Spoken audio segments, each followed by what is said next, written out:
اعوذ بالله من الشیطان الرجیم دا د څلورم سپارې شپاړسم درس دی او د سورة النساء 12 نه تر 19 آیت ورسره کولی شئ چې وګورئ.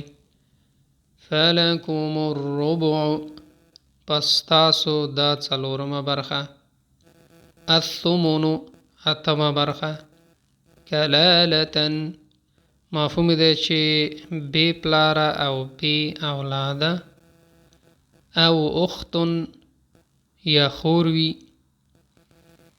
یأتین الفاحشة کوي بدکاری، فامسکوهن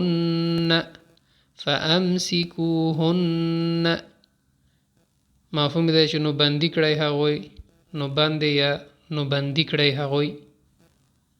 واللذان یأتیانها او کم دوه چې داسې کار وکړي، فاعرضوا نو مخ واړوئ، ان ترثوا النساء